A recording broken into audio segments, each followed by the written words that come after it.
বিল গেটসের সাফল্যের মূল মন্ত্র। মায়ের দেওয়া তিনটি উপদেশ। বিল গেটস তখন বয়সে অনেক ছোট, স্কুল থেকে বাসায় ফিরেছেন সবে। সেদিন পরীক্ষার ফলাফল দিয়েছে, মা জানতেন। তিনি ঘরে পা রাখতেই সামনে দাঁড়িয়ে মা, বাবা, গণিত পরীক্ষায় কত নাম্বার পেয়েছিস?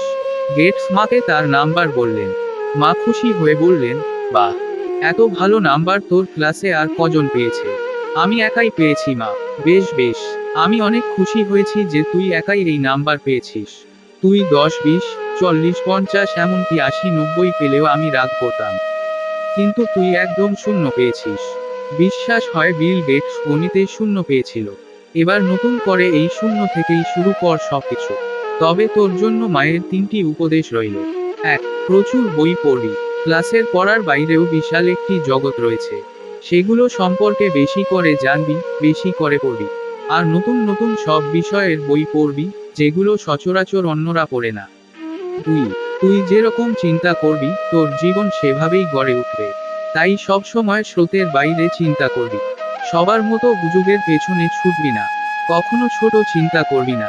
অনেক বড় বড় স্বপ্ন দেখবি, এত বড় যেন নিজের কাছেই অসম্ভব লাগে, অন্যদের কাছে সে স্বপ্নের কথা বলতে ভয় হয়। 3. জীবনে এমন কাজ করবি যা অন্য কেউ করছে না।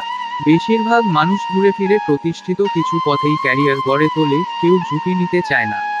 তুই সবার চেয়ে ভিন্ন পথে হাঁটবি, ভিন্ন কাজ করবি। তুই নিজেই পথ তৈরি করবি, মানুষকে স্বপ্ন দেখাবি। সময় তখন 1963 সাল। বিল গেটসের বয়স তখন 8 বছর। তার মা স্কুল শিক্ষিকা মেরি ম্যাক্সওয়েল গেটস তাকে যখন এই উপদেশ তিনটি দিলেন তখন কেউ চিন্তাও করেনি এই তিনটি উপদেশ কিভাবে বিল গেটসের জীবনে অক্ষরে অক্ষরে সত্যি হবে। একদিন বিপ্লব বয়ে আনবে পৃথিবী জুড়ে, স্রোতের বাইরে গিয়ে নতুন করে স্বপ্ন দেখাতে শেখাবে কোটি কোটি মানুষকে।